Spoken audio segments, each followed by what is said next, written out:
5. I'm Colette, as I said before. I'm in my year of university, which is great. And I'm really old, but I'm here to impart my wisdom over the years onto you.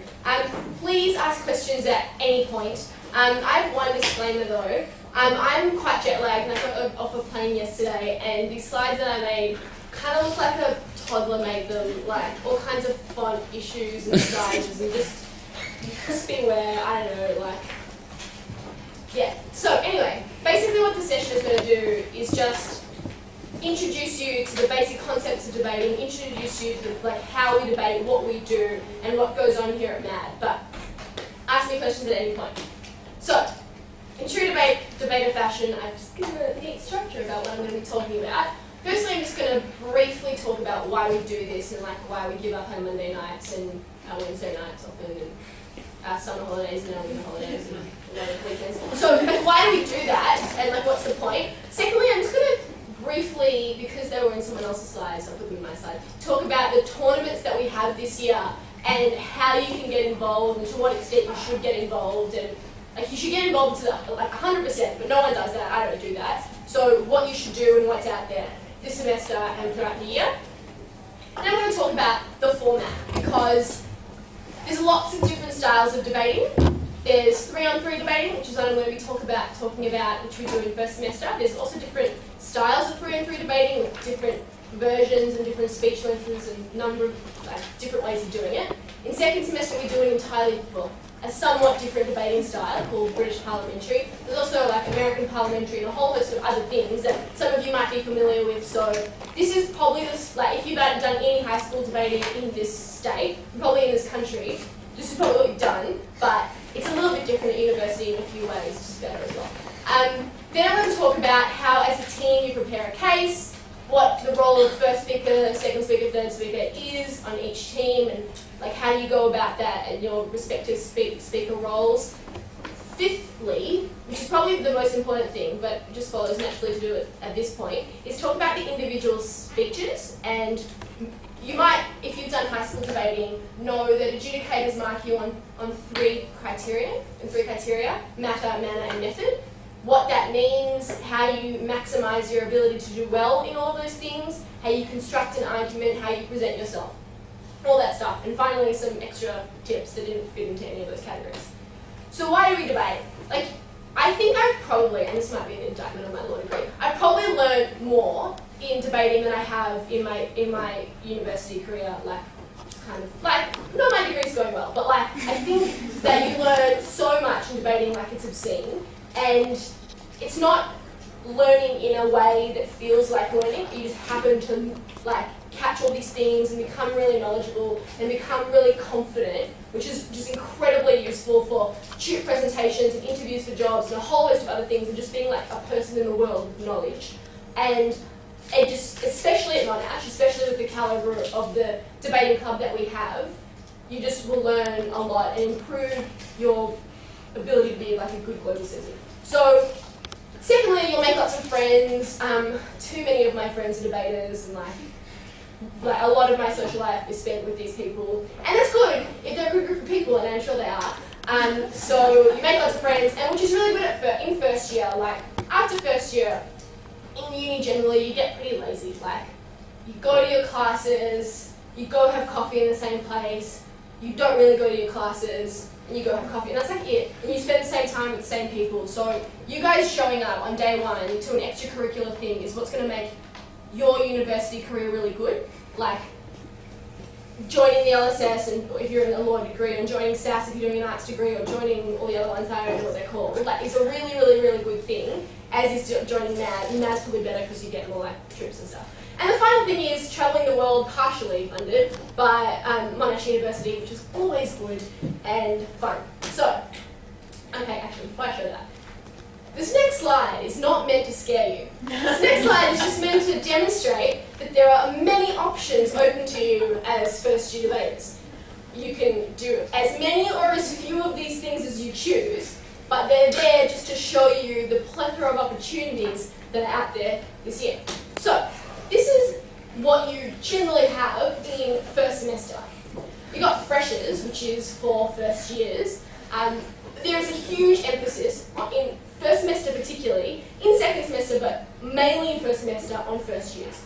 Like, us old people don't get much attention. So, like, really take advantage of, do freshers, just do it, I don't want to talk to you. Do freshers, go to Easters. It is in Adelaide, which is a downside, but it also doesn't really matter where it is, because you don't really explore the city. So much as like drink a lot and debate a few times and meet some new people. So it's interstate and that's fun, but the competition is incredible. Again, every single team in that competition has to have a maximum of one experienced person. So most teams are 2 people at least, or most of them are 3 novices, and it's an incredibly beneficial tournament, and it's all about developing and it's all about growing as a debater. Then we have President's Cup, which doesn't have a novice rule, does it? No. It has a novice division. Yeah, President's Cup has a novice division, whatever that means. Sorensen, which is that mad thing, a mad tournament, internal has a novice rule. Adam is a pre-Austral tournament, which is an open tournament for anyone. And Australs, which is the Australasian Debating Championship, is this year in Korea, which I'm really excited for because they're really good food. So that's a really cool thing. Then semester 2, we have lots of different places to go and lots of different things to see. But in my first year, I did Freshers, Easters, President's Cup, Sorensen. I didn't do Adam and I didn't do Australs.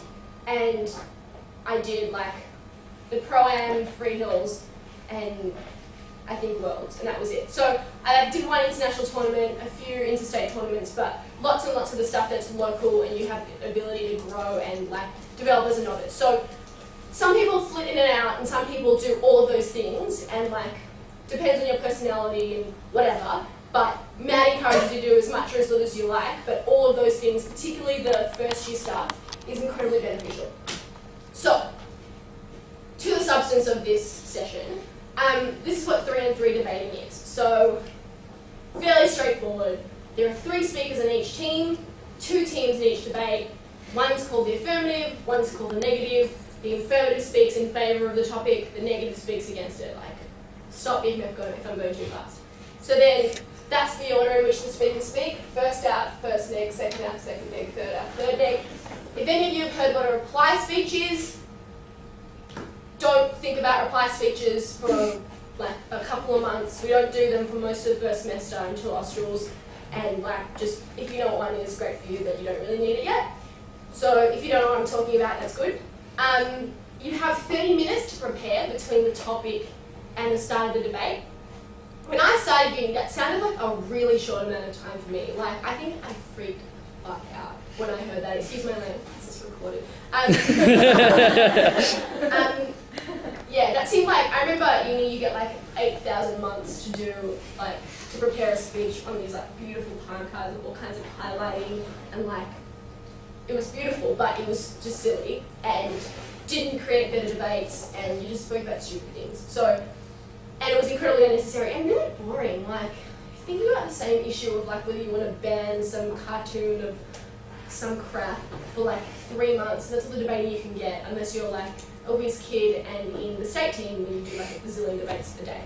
So 30-minute prep isn't a long time. And when we did 1 hour preparation at school, I freaked out as well, and that didn't seem very long. But you get used to it so quickly, and in second semester, don't want to freak out even more. You only get 15 minutes preparation for this different style of debating. When you go back to the next semester to 30 minutes prep, it seems like a really long time. It's what you get used to really fast. 30 minutes is more than enough, especially when you don't know anything about a topic because it's just painful.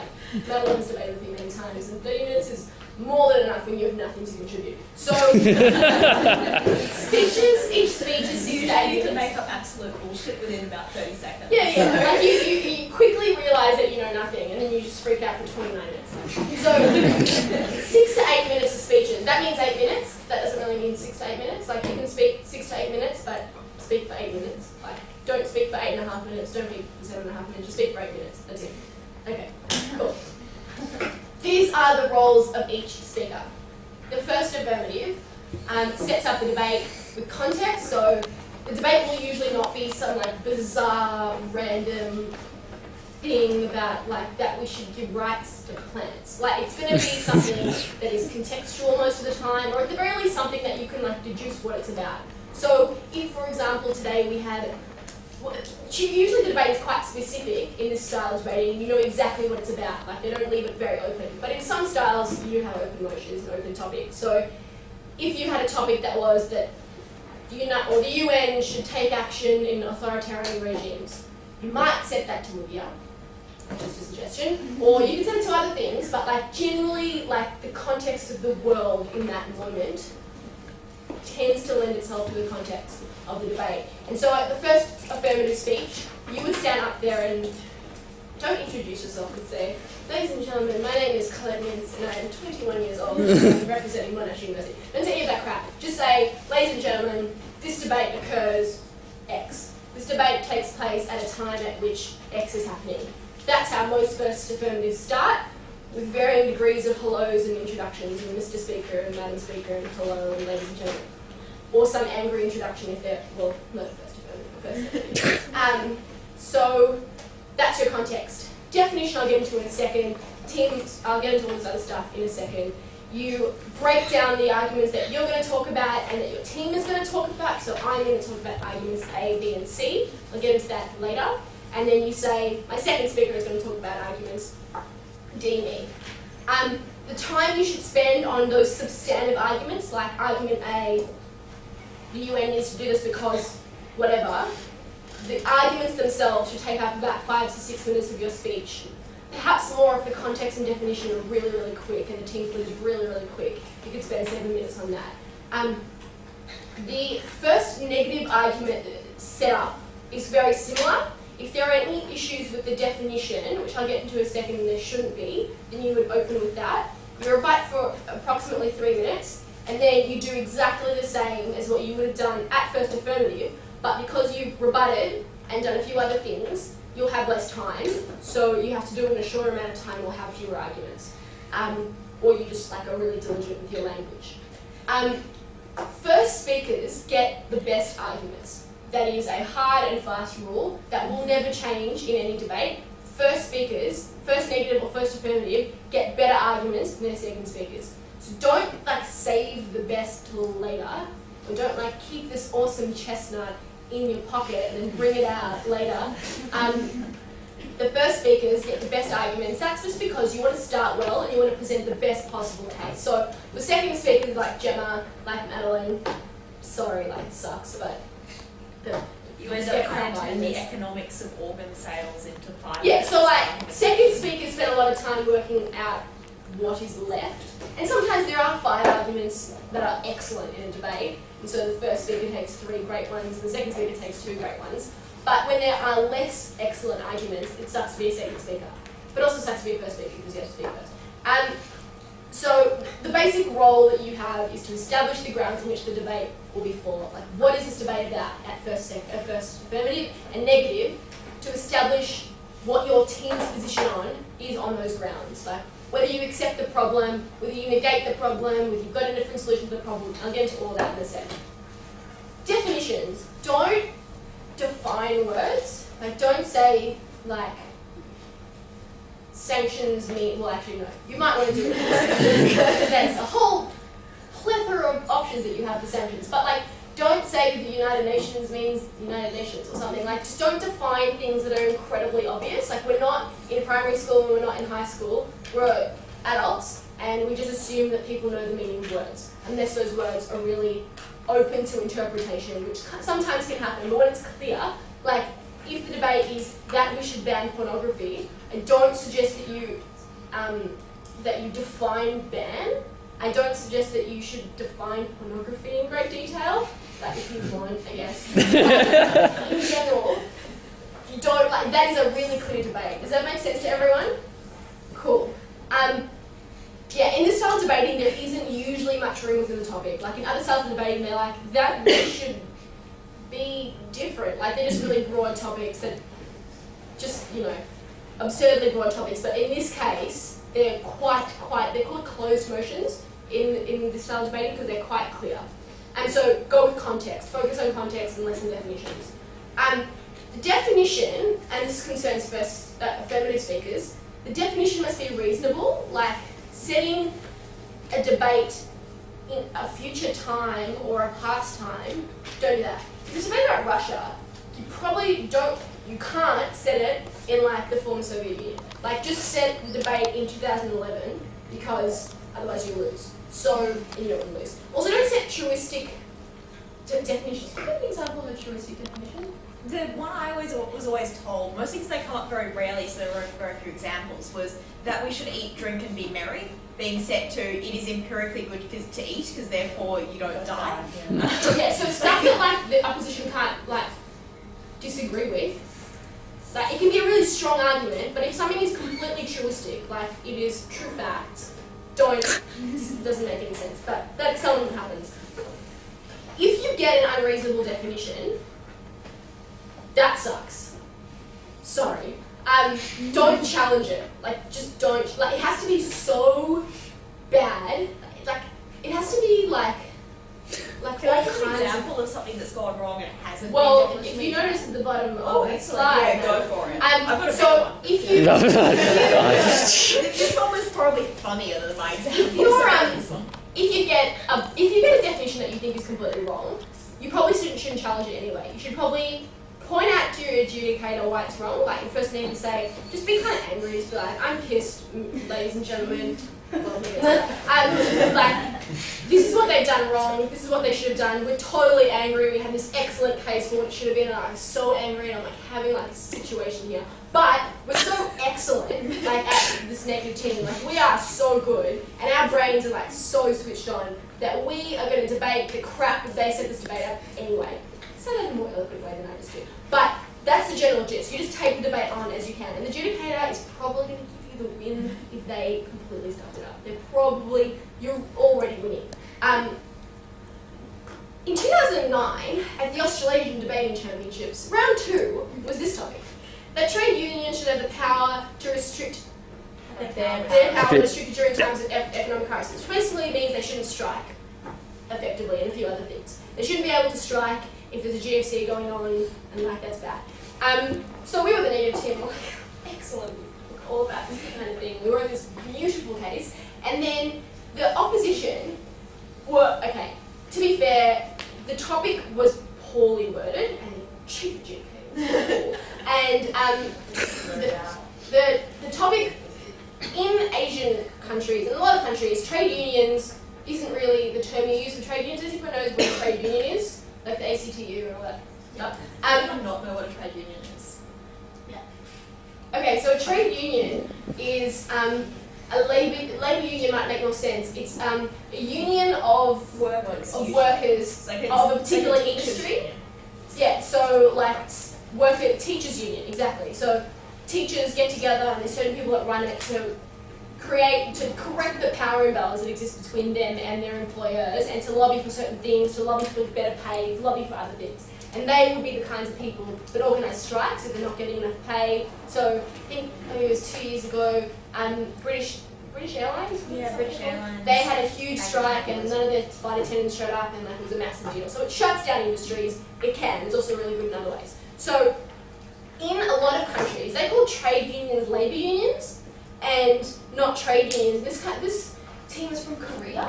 And they thought, they didn't know what their reasoning was that it couldn't be what they thought a labour union was, because then it would have been called a labour union. So it had to be something else. So they thought it was a union of trading partners, like ASEAN. Yeah, ASEAN. Okay. Like the Association of Southeast Asian Nations. Like okay, I don't know, like lots of different countries that get together to trade with one another. Like yeah, exactly. So all of the, like, ASEAN, for example, is lots of Southeast Asian nations, excluding Australia, get together and organise treaties to trade with one another. That's a trading bloc, right? Kind of. So they thought that's what a trade union was, and that probably doesn't make sense if that's what it is, but anyway, that's what they thought it was. And I'm a third speaker. I was so confused. I was confused at the end of the debate, but I was particularly confused at the beginning of the debate when the first affirmative speaker was talking about. It took us 2 minutes to realise they were doing this, just to put it in context. So we sat there for 2 minutes going, This doesn't sound like the debate we're having. Yeah. So we were so confused, and I was confused in the debate. But our first speaker, Dom, managed to be he had the suitable amount of outreach for a minute in his speech, and then had managed to I don't think I was in the Madeline and Dom wrote the speech. I just was confused, so I didn't contribute. Great for you, and so that was great. But we took the debate on, and they lost. They didn't debate the debate. We managed to put something together. It was a crap case, but we managed to put it together, and it was what you get when you write a case in 5 minutes. This doesn't happen very often, by the way, guys. That is the worst case that's ever happened to me in 5 years, and it's almost never going to happen. So we probably could have challenged their definition. We probably could have gotten up there. They've got it wrong. This is our case and what it's meant to be. But we didn't, and I think we got props for that. So team positions. Basically, what the slide means is where you should position yourself as a team. So what the affirmative team as a team should do to position itself in a debate, and this is what the negative team should do. So you identify a problem and you propose a solution. It's fairly straightforward with the affirmative team. You have all the control because no one's spoken before you. So the problem you might have in the case of sanctioning against is that authoritarian government, people are dying, people are going crazy. Security forces are shooting people in the street. We've got to do something about it. That's your problem, and your solution is military intervention, or your solution is blah. So, an example of the solution. A lot of debates have very clear solutions. It's in the topic. We should ban porn. The problem is porn. The solution is banning. Sometimes there's not a lot of room for you to choose where the debate goes, especially in 3 on 3 debating. But there is a little bit of room. So, in this topic, that talented students should be taught separately from their peers, there are multiple options for what that debate might be. Has anybody got an idea of how you could propose a solution to that? What is your model? What is your setup of how you teach them separately from their peers? That all subjects should be streamed. Yeah, that's one option. More selective schooling. Yeah, and those are, I think, broadly the 2 main options. And the second one is probably the better debate. The first one is the one I chose to do in that situation. Sometimes you've got some area of movement and you've got to make a strategic choice in your team about what you think is going to produce the better debate, because you want the debate to be as large a clash as possible. You want there to be the greatest disparity between the teams, but also one that's going to give you a win. So that's a decision you have to make, and both of those are perfectly good options. As a negative team, you've got a couple of options. You can either accept the problem exists. So in that case, the problem is, people, talented students, for example, talented students being brought down by their peers who are dumb. And then propose another solution, accept the problem, and show that that solution actually creates worse. You're not proposing a different solution, you're keeping the status quo, but showing that the affirmative solution is actually making it a whole lot worse for a number of reasons. Or you can negate that the problem exists. You can say that talented students aren't actually being brought down, they're learning different things, they're learning better, blah, blah, blah. It's good for a number of reasons. So that's what you can do. So the example I have for this is the topic that we should ban homeschooling. So does everyone know what homeschooling is? Where your parents or a private tutor teaches you at home. It happens a lot in America, not so much here. Does anybody have an idea of how you could accept the problem but propose a solution which is different? So the first one? Well, you could say that homeschooling doesn't work for a lot of people, but and say that they should not say it should be banned, but say that it should be restricted so that only certain people can do it if there's a specific reason why they need it. Exactly. Well, I would have said, does anybody sorry, before I jump into my rubbish, does anybody else have any? Can you just explain what the problem is, the problem? Well, you could present it as saying that you should be allowed to homeschool. Well, if the affirmative team says we don't think that homeschooling is a good thing, we think it's really bad for students educationally because we don't think qualified professionals are teaching them. They're not having a streamlined course. It's not regulated. They often are, because it's socially bad for them. They don't have any peers except for their brothers and sisters and parents. That's really bad for their social development. often, in a lot of cases, it's religious extremists who do this in America, so they become even more insular, even more radical when this happens. There's a whole bunch of problems, and you could give all or one or two of those depending on the particular tactic you want to take. Probably all of them, but so say that's the problem set up. If you accept the problem, good question, sorry, I completely forgot about that. If you accept that problem, what kind of counter-model might you propose? Yeah? So you accept some people want to do it, but there has to be tighter regulation around it, or there has to be Yeah. people That's- with degrees teaching. Yeah. That's exactly right. That is generally the accept problems or proposed counter solution idea, which is regulation. So in that case, you might say only if people have some sort of certificate, they have, they're qualified professionals. You're allowed to do it at home, but you have to, make sure you teach a particular curriculum, that sort of thing. It's at home, but it's still regulated. So you accept that a problem exists on the education side, and you solve it. And you would also point to that what they're doing is actually not the best solution. Another example of this is after the BP oil spill, we had a lot of debates about whether we should ban oil exploration in, underwater, pretty much. And the negatives in that debate, in those debates, often said this is too extreme in action. We need the sort of exploration that's good for innovation. The better solution is better regulation. This is why regulation has failed all these years. This is a better way to solve it. This will, have all the benefits of exploration in the Gulf of Mexico, for example, but not the harm of this disastrous oil spill. So that's how you would accept and propose a counter solution. How would you accept the problem, but show that their solution makes things worse? And you could do number 1 and 2 in tandem, but I'm just separating them out a bit. Yeah? You could show, you could do it from a bullying perspective or like a friendship perspective. So you could be like, well, there's lots of kids that would be bullied if they had to go to an actual school, or they might have disabilities. It means they can't physically go to school, or that sort of thing. So show that by forcing them to be at school, that would be detrimental for them. Exactly. That's one example. Anybody else got others? Yeah, at the back. You could say That's right. You could say something like the fact that if you force these people who are getting homeschooled by extremists, you may just institutionalise the problem. Exactly. So you're just making it more rigid and less likely to change.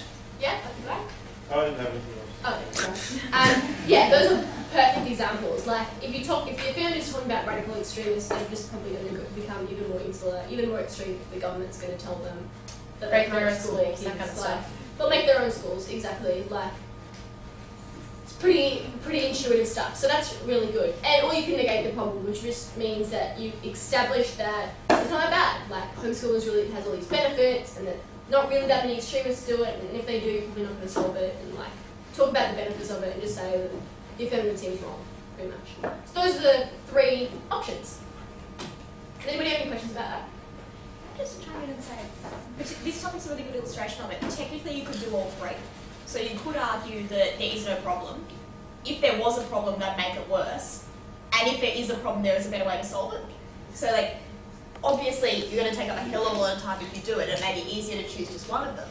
But sometimes you can combine them in elaborate combinations. And a bit later, I'm going to talk about rebuttal of a particular point and particular arguments. But this is just like a team position. You might choose to do all 3. You might choose to do just one. This is our position. But when you're doing rebuttal of particular arguments later, you might be like, number 1, there's no problem. Number 2, even if there was, blah. And even if there was, so you have layered, and you do have layered rebuttal. You don't have one response. But as a team, you might just want to think about who you are and where you sit in the debate in prep. And what do you argue? Yeah. So you do the affirmative, you have to sort of adapt, because you don't know what a negative team was, which way they're going to go. Yeah, totally have to adapt. And I think most of those options are not particularly secret, they're probably not all that crazy, so you could probably work that out before you go into the debate. But what we call first hit speakers, that is the first response to the other team, first negative and second affirmative, play that role of being able to respond straight away and work out what the team is. And that's a real art form, being a first response speaker. But yeah, you're going to have to adapt. If they present something that you didn't think they were going to present, you can't just be like, oh, well, we're the affirmative team, so sorry, we're not responding to that. It's just, it's debating. You got to respond, you got to debate. So, second speakers. You're rebut for 3 minutes. That's really hard, keeping it to 3 minutes, but you should. I don't speak second much, but when I do that, I would very much struggle to speak for about 33 minutes. You find yourself getting carried away a bit. But that 3 to 4 as a second negative, a little bit more, is probably what you should have. And then you should, and I'll go into method a bit later, split up your own arguments. So I'm going to be talking about A and B, even though your first speaker has already told us that. You talk about A, you rebut, you talk about A, and you talk about B.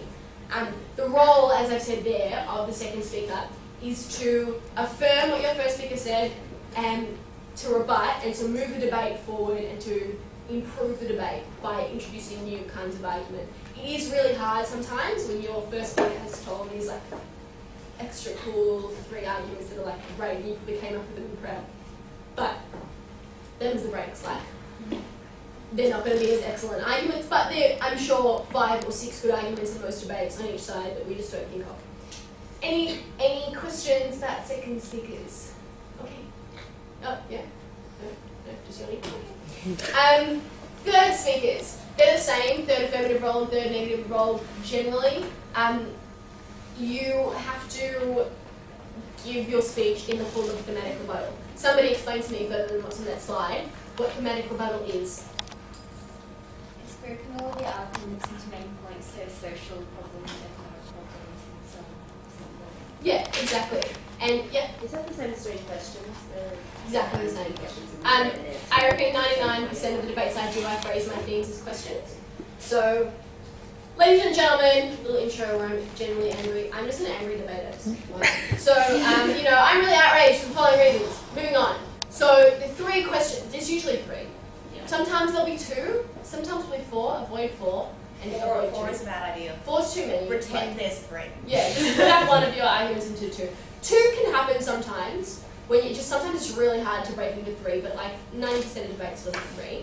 And then I'll say, so after my little intro and my rant, I'll say, there are three questions I want to ask at the end of this debate. Question A is it the role of the government to restrict your right to, school your kids at home? Question number 2, will this lead to greater religious extremism? And question 3, whatever question 3 is. So that's how you do it. Or, question 3, will this lead to better social development and socialisation of kids? Those are probably 3 likely things that would come out in that debate: role of government, religion, and social stuff. Could be it's completely your role as third speaker to work out what they are for you and for your team, and the most beneficial questions for your team. I think that you should. This is not necessarily something that's a hard and fast rule. I tend to put the one that I think is the most important and that you think you can win on first. That's something that you can decide at. It's hard to work that out early on, but if you think this is the best and I'm going to win this, and this is the way the debate is going to fall to our side, I'd put it first. I wouldn't put it last. That would be because you don't want to forget about it or run out of time. And that's something that I'll go on later, I'll just do it now. The reason you put the best points in the first speech is because you want to put your best up first and you don't want to run out of time. So in the first speaker's speech, you put of their 3 arguments, you put the best one first, the second best one second, and the third best one third. So as a team, you put the arguments in that sort of order. Best always goes first, and I think that translates into third speakers a little less so because you're summarising the entire debate and you're grouping things thematically, but I still think to an extent you should do that. And how to work them out, sometimes starting university debating when you have to do this, you can't rebut and then summarise, that's just bizarre. You have to, in each theme, respond to the opposition's case and summarise your own case under that particular theme. It's hard to adjust to, but it's so much easier. It's a far easier way to debate. It's so hard to run through so many different arguments and then summarise your case because there's a huge interface and interrelationship between their arguments and your arguments, or there should be in any debate. As a matter of practice, the way I run my speeches is I have 3 pages, or 3.5 pages in front of me in a particular debate. The half is just I have a few words about what I'm going to start with because I think introductions are really important. I don't know how else to start. So on the introduction, on the little page, I'll have they said this, it's wrong because, or something, as my punchy intro. And then on the 3 pieces of paper, and this is not a hard and fast rule, many people do it in many different ways, but a few people do it this way. So I fold each piece of paper in half, and on the left side I've got at the top I've got the question, and on the left side I've got their particular arguments under that, and I break them up, and then our responses and our case on that. Don't have to do that, but that's a way a lot of people do that. So, yeah. So, do you always get tables in front of you? Occasionally a lectern, but most of the time it's a table. Don't use palm cards. I get that later. So, how does the debate happen? What are like the practical things that occur in debate? Firstly, you're given, so the topic is secret, you get 30 minutes to prepare. So you're given the topics, there are 3. I'll get to that in a second. Firstly, don't panic, don't freak out. If you think you don't know anything, you probably do know something. If you're me, you don't know anything, but that's okay, like you'll have a teammate who like knows something. And it's important to structure the 30 minutes that you have. I'll get into that in a second. Because you don't want to just like ramble and argue with your teammates for 30 minutes, because that's really unproductive. So, choice of 3 topics. So these are not real topics, but well, the middle one is a possible real topic that's really hard and I would always not do. But, so, I didn't put this together, but it's back here. So, what 3 topic selections basically means that each team has the option, each team chooses what they want to debate. So they mark one preference first, one preference second, and one preference third. Third one you will not be doing, you are vetoing it, you're getting rid of it. And the first one is obviously your first preference, second is your second preference. So what that means is that arts students might say, I want to talk about Chinese currency, that's really weird, I don't know what that trees one is, but maybe I could argue it and I like the top one. So that means they will not be doing the third one. If the opposition vetoes a different one to that middle one, then they'll be doing the one that isn't vetoed, the one that isn't marked third. If they both veto the same one, if they both get rid of China, you flip a coin. If they've got the same first preference, you do that. But if you've got China lighten through it because nobody wants to do it, and the other 1 and 2 will flip the other way around, you just flip a coin. So they do that. If they don't want to do all you do is love, blah, blah, blah. Get rid of that, and we do that topic that would never be debated because it's the most bizarre thing ever. Does that make sense to everyone? Is that confusing people? No? Good. This is how you should, this is not a hard and fast rule. I might spend, in teams that I'm in, less than 10 minutes on brainstorming and more time on the third one. So this is just generally how you might start things. You might all just sit there running down for like 10 minutes and talking a bit about your arguments and coming up with arguments for 10 minutes. Then you might say, okay, these arguments are first speaker, these arguments are second speaker, and then start talking about what they're about. And then your second speaker for 10 minutes will go and write out whatever random arguments they've come up with. And your first speaker, and probably the third speaker with the first speaker, will write out or talk about and flesh out the arguments of the first. And as you're walking to the room, you might want to freak out and do something, I don't know. Does that make sense? And again, that's not like something you have to stick to. That is just a general advised thing. So, this is probably the more important stuff. Matter, manner, and method. What they are is when an adjudicator gets a ballot that they have to fill in, they mark you out of 100, although 75 is the average, and you seldom get less than 70 and seldom get more than 80. And each of the criteria are matter, manner, and method, and that they mark you on. So what they are what contributes to you being persuasive, because effectively what debating is about is persuading someone of something. So having good matter, speaking well and having good manner, and having a structured speech that is easily understandable and digestible is how you're persuasive, and so that's what you have to focus on, those 3 things. So, what's matter? They are what you say, the arguments that you make, so that's like fairly straightforward. Stop me if that's not. So the elements of a particular argument, the elements of matter come down to what we generally break down into idea, analysis, and evidence. Later, when you're done debating for a bit longer, these things, like, you don't really think about it in those sense, you just talk and you come up with arguments, and they generally start with an idea and have a bit of analysis and then have a bit of evidence thrown in. That's the order of importance, because you can't really analyse anything if you don't have an idea. Analysis is more important than evidence. Like, your logic and how you explain something is the most important thing, and evidence obviously backs it up. And at the end, you want to link it back. So, what the idea is just the argument. So say it's the banning porn debate, and your argument is porn's really bad for you're only affirmative. Your argument is pornography is bad for the representation of women, think this might be my next slide. Really jet lag. So your analysis might explain why porn is so bad for the representation and perception of women in society. And the way you analyse something is just asking yourself why and why again. So you say, well, in lots of pornographic films, men are seen chasing women, and the women say no a lot, and then eventually the woman says yes, and that suggests that no doesn't really mean no. And you step through it, and why does that happen, and why does that happen? And then you might have some sort of evidence. I don't know what evidence. Good you.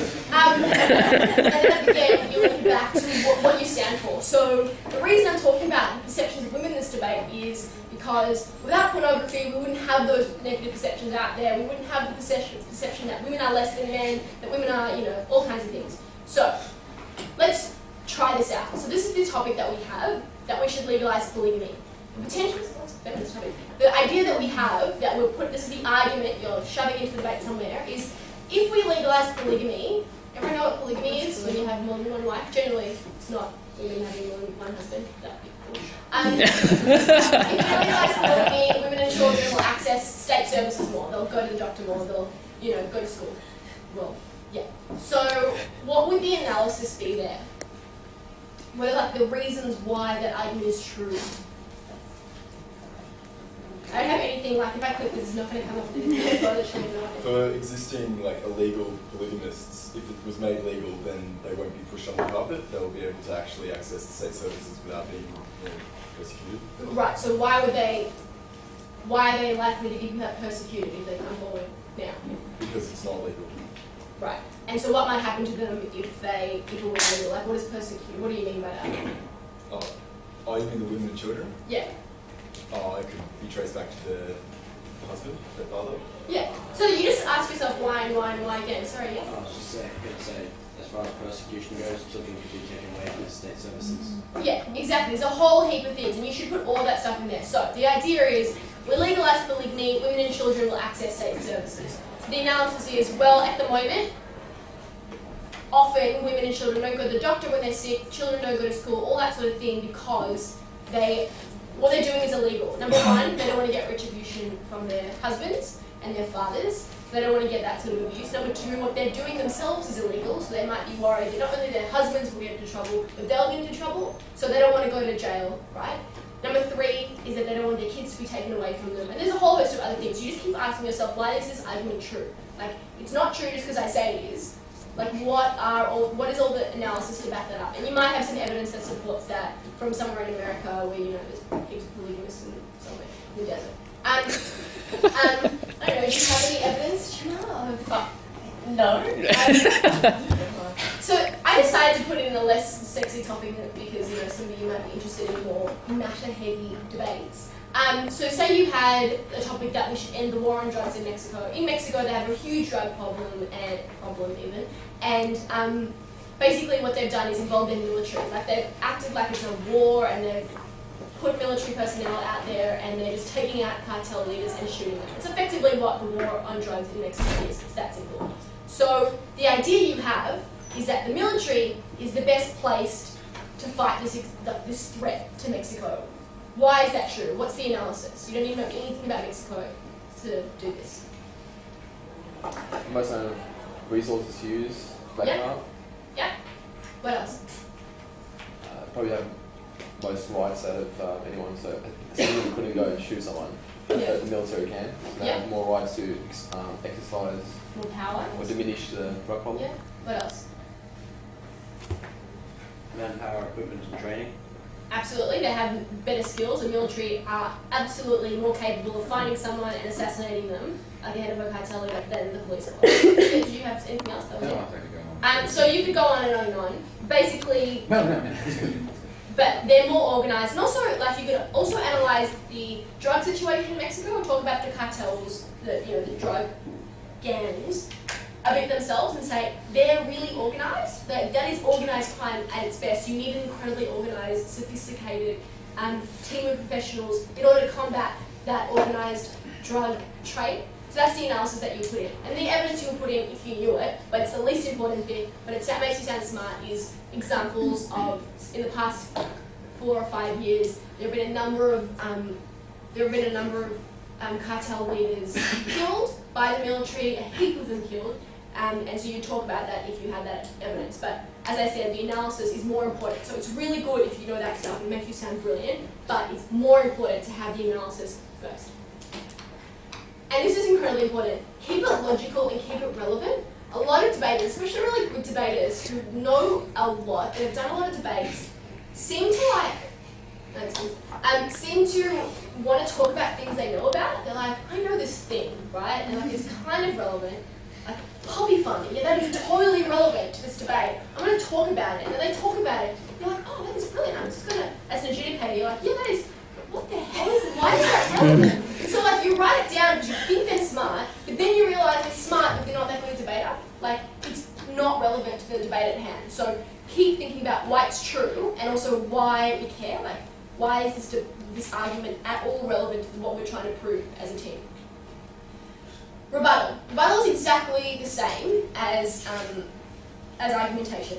So you literally just go through their idea. So their idea might be wrong. Like, it might be wrong that poppy farming is an issue in Mexico. So you don't really have to go through the analysis and evidence, because it's just not true that there are poppy farms in Mexico. That's what I understand. This literally happened to me in a debate with an excellent debater. She tried to talk about poppy farming, and it was really confusing. But you don't need to go through all those steps. You might do it if you're not sure if that idea is right, but if you know there is no poppy farming in Mexico, just say that, and then save your time. But if you're not sure, or if you think it might be right, go through the analysis and break down the analysis and say it's illogical and all these kinds of things. So this is how these are some ways that you can approach rebuttal. Firstly, this is the analysis part. So assuming their idea might be correct in some stroke of the imagination, firstly you can say that their argument is based on error in fact or an erroneous interpretation of fact. Secondly, you might say that it's illogical, so like they have a problem and they have a solution, but those two things don't necessarily match up. And thirdly, that you could say, well, it might be correct, but it exacerbates the problem and it leads to other bad stuff. And finally, you can say, even if it's true, and even if all the stuff they said is right, we're still not willing to agree with them because of this reason. So let's go back to porn, as we tend to do, and the banning porn debate. So say the affirmative says, we should ban porn because we see all these representations of women as subjugated to men, and that leads to men treating women badly in society. It leads to more abuse, it leads to sexual assault and sexual crimes, and we think that's really bad, and that's what happens. What might be an error of fact that you could argue on the opposition? Well, that's like the only contributing, they're claiming that the only contributing cause to violence against women, and you can say that's not the obvious implication of it. Yep, what else? Men were treating women badly long before there was pornography. Yep. Might not. Yeah, okay. Which is depressing, but yeah. Anything else? Yep. I simply asked a bit of a semi-question at this point. If this argument by the affirmative were to say that we should ban pornography on the basis that it mistreats women, how would you therefore go, would the negative team be able to make any advantage of the fact that, let's say, the male homosexual porn community wouldn't involve women, so therefore that wouldn't be a complete total ban of the entire Yeah, no, is there anything you can do with that? Well, you could say that, well, not all porn involves women. So yes, but assuming that some porn does involve women, it would be true for that segment of porn. The question is they'd probably have some other arguments against porn as well. So you'd isolate maybe 30% of the problem, but there's still the other 70%. Yeah. I mean, it's just not worth your breath if it's not going to get you in a debate. Everything you say in the debate has to either be, in my opinion, funny or strategically important, going to help you win. And I don't know if that'll help you win unless there's a huge issue in the debate about, well, you can win the debate on homosexual porn. I don't know if you can. Particularly if the thing is, if there's something else in the debate about that, that's fine. Or if you want to create a new argument about gay porn. You wake up thinking you'd say it. No. Anyway, so, but if you're responding to the argument that it's bad for women, responding to the argument that it's bad for women by saying, well, it's also bad for gays, or not every woman not all porn involves women, as isn't actually responding to the argument, it's just pointing out something else that exists in the world, like, that's not a response. Like, you can also say, like, some porn involves transsexual people and they're not women or men. Like, it's just extraneous stuff, but it's not quite hitting the mark. And in order to respond to an argument, I'm not going to someone's transsexual. But anyway, yeah, so every point of rebuttal should be targeted at that argument. Otherwise, they can get up in response to your response and say, that rebuttal was random and not relevant to our argument, so well done for bringing that up, but we don't care. So that just lets them have an easy out. But it's interesting, and whatever ideas and analysis you might have in terms of sexual porn might be interesting to many members of this club. So all that stuff is good. I might say another thing you could approach in that debate is say that not all pornography involves a man chasing a woman and a woman like saying no and then saying yes. I hear. So like it might be a misrepresentation of pornography to say that. Like it might just be that some porn doesn't involve that and that's ridiculous. So to lump all that together is absurd. And all the other examples you guys came up with is excellent too. Yeah. Okay, so I'll probably take more than those 4 minutes, but not much more. You can also say that it's illogical. So another way you can say it's illogical is that just because men chase women and eventually catch them in porn doesn't mean that they translate to violence against women. Like monkey see, monkey do isn't necessarily true for grown people or like for anyone. So that's another example of why it's logical. And even if for an unacceptable implication might be, even if some men are completely dumb and completely incapable of controlling themselves, we think women's ability to choose to do whatever they want with their life is greater and we'll prosecute those men more because they're stupid. So that's what you might do. Manner. This will be quite quick.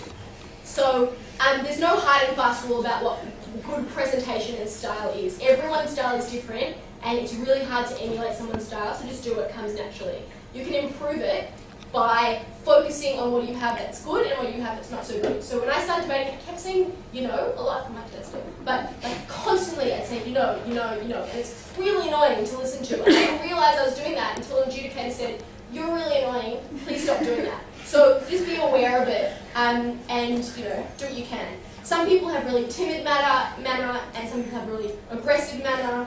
Some people are funny, some people are not funny. On the point of being funny, if you are not funny, do not try and be funny. This just 2 months ago we won the World Championships, which is a pretty big deal.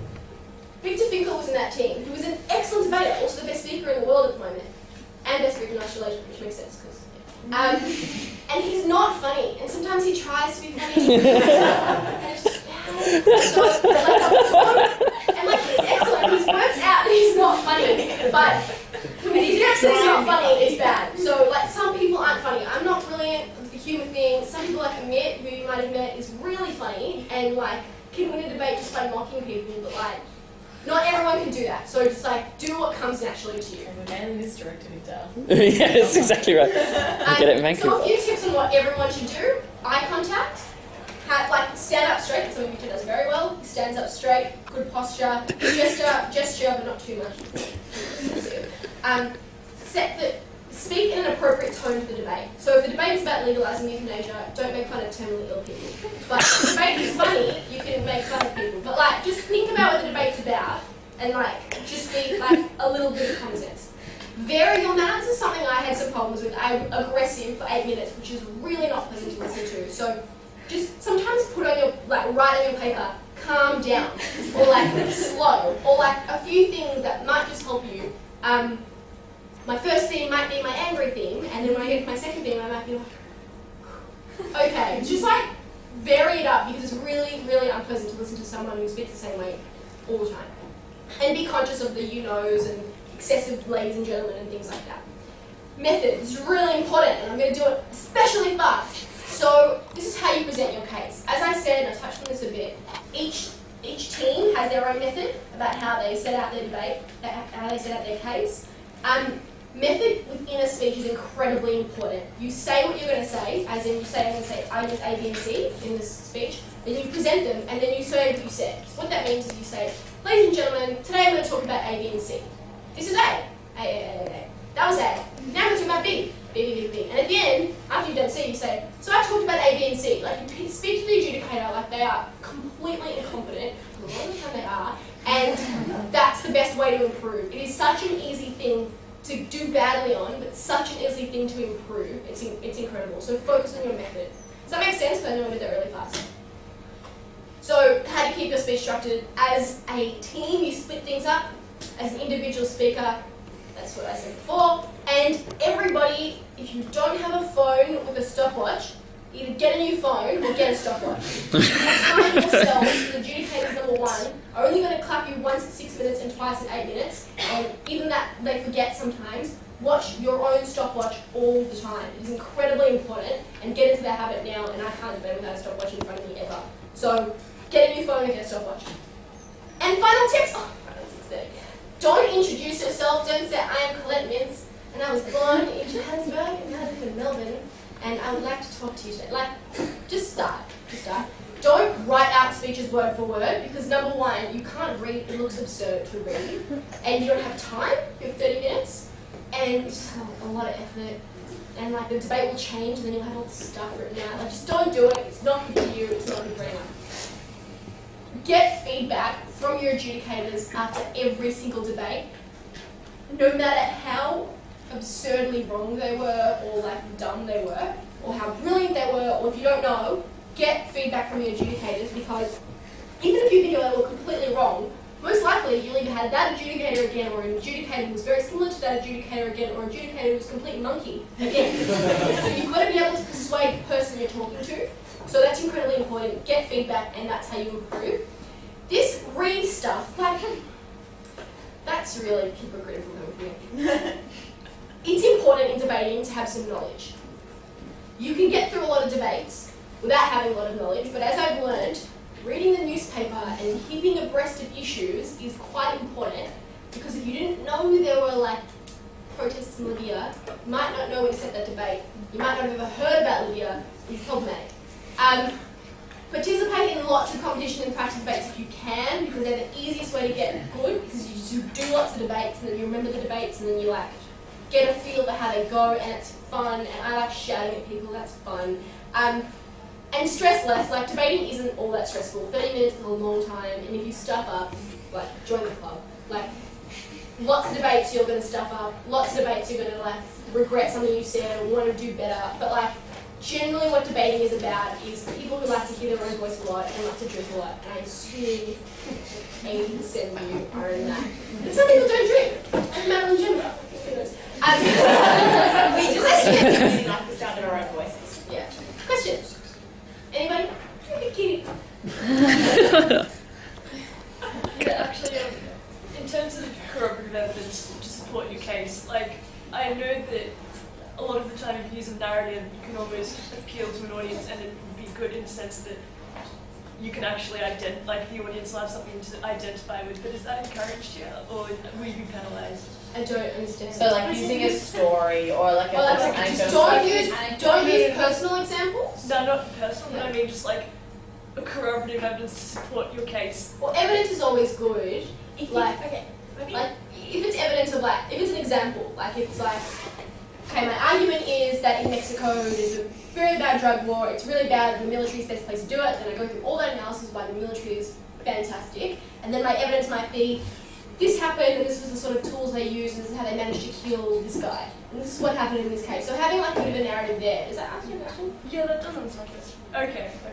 So like evidence is really, really good, and it's what makes you sound smart. When you read stuff, that's how you're going to get evidence, and get, but like, the idea is what you need, the analysis is how you win, and evidence is how you increase the gap, or like win a close debate. Where possible, just avoid hypothetical examples. So if you've got real world evidence, that's always prioritised. If you don't, then you can absolutely establish some kind of hypothetical. In this scenario X, if this would happen, this would happen. And then the third thing, and never ever do it, is refer to personal examples. And sorry, one other thing is that hypotheticals can be incredibly useful when you're presenting your model. So if you say, our model is that in a debate about, I don't know, tax breaks for startup companies that are green, you might say, like green energy, you might say, this is the point at which you get the tax break, this is the number at which you have to reach, this is the sort of thing we're talking about, and for example, if the company is this sort of company and has this amount of money and blah, blah, blah, and this is what would happen, that's a hypothetical you could use, but it's only really to illustrate the model that you're constructing.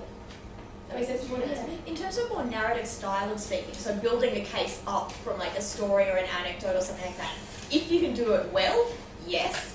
If you can't, no. It's easier not to do it.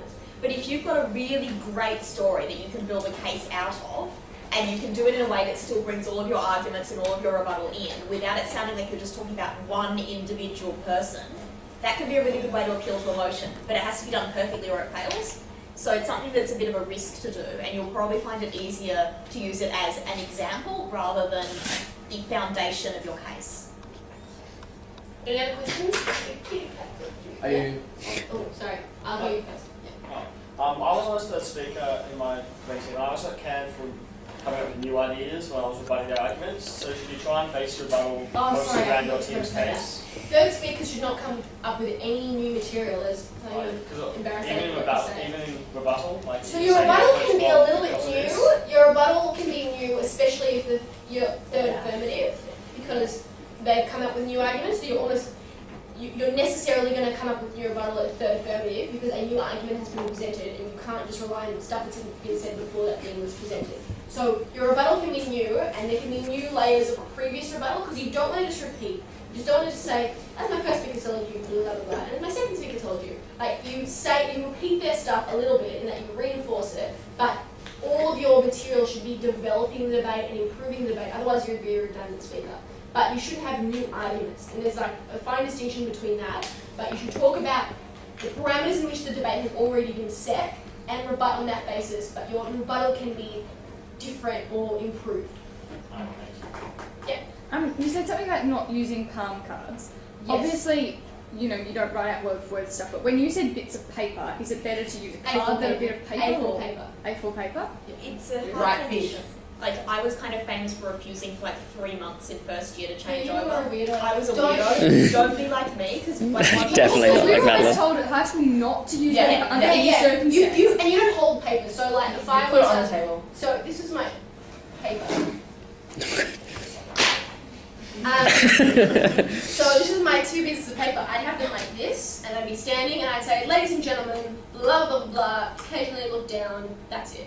You don't hold it because you look absurd, and you don't have palm cards because everyone will laugh at you. Like, in university debating, like, just don't do it. You need to write less and you need to write big, because obviously you can't read your tiny handwriting And on highlight. paper unless you're as short as I am and very close to the table. So you need to write big and write less. And there are So some crucial examples to use use like files. 16 pages of paper. If you want 16 pages of paper and that makes you comfortable while you're transitioning, that's fine. But you want to transition eventually to paper on a table. Yeah, and you want to have you want to go down to fewer pieces of paper. So 3 is generally my maximum.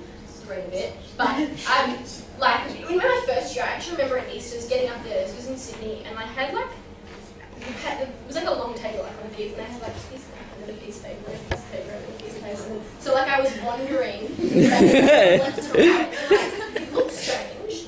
And people look at all your paper and they're just like, that is a disorganized mind and a disorganized speech.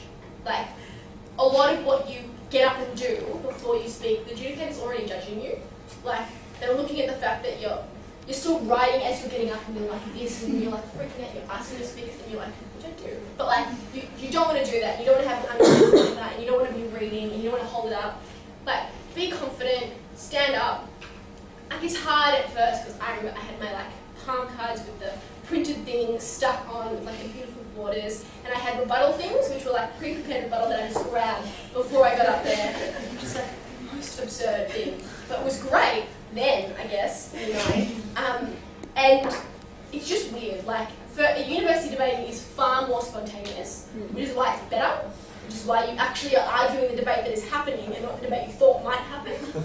It's just far better, and it comes naturally eventually. It sounds foreign now. I remember thinking 30-minute speeches and no palm cards and like these wacko debates. I don't want to do that. And 3-topic selection.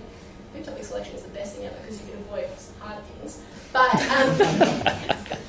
like it comes naturally really quickly. Like in a month or two, it'll just be like palm cards will seem really bizarre. My technique. The good thing is you've got a bit of time to transition. We promise not to laugh at you in the first few practice debates as you transition. Shame. That's, you know, well, some people aren't as nice as I am, but I promise not to laugh at you. It's all right if you want to take that. But I think during DAV they explicitly tell you not to use palm cards, specifically because debaters can get a little bit tripped up, especially when they're learning debating for the first time. They're like, oh, I'm going to try to use paper now, and then they suck and they're terrible. So they try to get you to use palm cards as much as possible and tell you not to use paper just because you're learning how to debate. But since we're all like advanced and awesome now, but also, you can all use paper. You shouldn't look like you're relying on anything, like you are, and everyone, you know everyone is. But if you were like Kim Little, who's like amazing, and I'm scared of her, she's old, but anyway, she's an amazing data who won worlds and was all kind of awesome. She just like talks. I don't know what she's looking at. I think she's like a word on the paper. It's like, I can't do that, nobody can do that. She's just like got a magic brain. But Tim Sonrak with his one sheet of yeah, paper. like people who are excellent have like nothing, like one piece of paper with like a few things that are a graph. Like what? Like, most of us humans have a few pieces of paper with dot points and questions and highlighting and stuff like that. So you shouldn't look like you're relying on something all that much, but you will be, because we all do, and like I can't remember anything. Are you able to bring non-electronic material during preparation, or is it? You can bring in anything you like as long as it's not electronic. That's right. So you can bring in a set of encyclopedias if you like. You can bring in the CIA fact book, which is an excellent book. You can bring the SBS World Guide, which is also an excellent book. You can bring every Australian newspaper for the past 40 years, but you probably won't. Like, eventually debaters tend to create, I'm just going to scare you, okay, I'm telling you anything. Eventually debaters who are really serious and efficient create like a matter file, which is like a folder, like a little folder of some variety, with like stuff they think is really important but they always forget. And some of us get creepy and get it professionally bound. Yeah, I think I don't think anybody's I've literally never seen that before. But Madeline is the exception to the rule. So generally, eventually in like 4 years, if you're like geeky enough but awesome enough to stay here, you might come up with like a folder of some like important things because you've done this debate about freaking Afghanistan like 4,000 times and you still can't remember the name of the president, which is really, like, that's bad. But like you have like a piece of paper about that Afghanistan debate in your folder. But like, don't think about that for a long time. If you want to bring in like the latest of your favourite magazine, like The Economist, or some newspaper things, or like a book that you think is really good. Like you can bring in whatever you like. You cannot use your iPhone. You cannot use a computer or whatever. You can use an electronic dictionary if English is not your first language, which is quite important, or a paper dictionary. And also, like, it's going to sound really stupid, but how big of a commitment? Like, are we expected to debate every week? You're not expected to debate ever. You're not expected to do anything, because the weird thing you have to learn, and like I took some time to do at university, is like, we care, but university doesn't really care. Like, do whatever you want. Go to class, don't go to class. Go to class. But if you don't, no one cares. And in MAD, we try a lot to invest in our young people. So that's what separates Monash from a lot of other clubs. Is we try really hard to get people to have fun. And we're not like Sydney Uni, who's one of the best debating societies in the world, but they're incredibly competitive and they're incredibly hard nut to crack, and they're not that fun. Like, it's just hard to have a lot of fun there if you're not the best debater going around. So at Monash, you can do as much or as little as you like, and you're guaranteed that everyone will welcome you and everyone will do it, and you can come to just socials, which is kind of a good idea. You can come to just socials. You can spend like your first year. Like, I think in my first year, Gemma and I are in the same year. In my first year, I debated in Easters, but Gemma, you adjudicated because you just didn't want to debate yet, and then Gemma didn't go to any international tournaments for the first couple of years until 4th, 3rd year. Anyone has passport difficulties, let me know. I can help you out there. This is like not rare. Lots of people decide, I'm going to go like one thing. It's easy if you make lots of friends in debating because you want to see them all the time, so then you come a lot. But if you enjoy it, you're probably going to do it more, and if you don't enjoy it, you're probably not going to come back. If you enjoy it a little bit, you'll come back sometimes. So like, in my first year, I trialled for Australs. It wasn't that hard to make the Australs team back then. I made 1 out of 6 or whatever it was, and I was like, oh, I can't afford it, I'm going to go. And it was fine. I still had heaps of debating friends. I didn't go. I didn't do the pre-tournament before Australs. I didn't do a few tournaments second semester because I was like, I don't know what I was doing, but I was doing something else. And then at the end of the year, I was like, oh, I actually kind of want to go to Thailand for a holiday, so I'm just going to come to Worlds because I can see Thailand. That sounds pretty cool. And so I went. And so it's incredibly, I cannot stress enough, as much as you would like to do. There are so many tournaments that I don't think you can do them all because I've never done all the tournaments in a year. I have a life. If you go back, You went too far. like, I've never been to ANU Mini, I've never been to Victory, I've never been to Rupert. I don't know what the Open BP course is. But like, Correct club member. but you do what you can. Like, you do what you can in that year. I went to Australs for the first time in my second year, but I adjudicated. My third year was the first time I debated on Australs, and that was it. We hosted it, so it was pretty easy to just like go down to the Caulfield campus. Like, the first time I debated at World was the end of 2009, beginning 2010. Most people turn up on Monday nights. Like, the average commitment of most generic people is they turn up on Monday nights every week, barring some reason why they can't, and they come along to socials. And occasionally do an external tournament. 1 or 2 Easters, it's the go.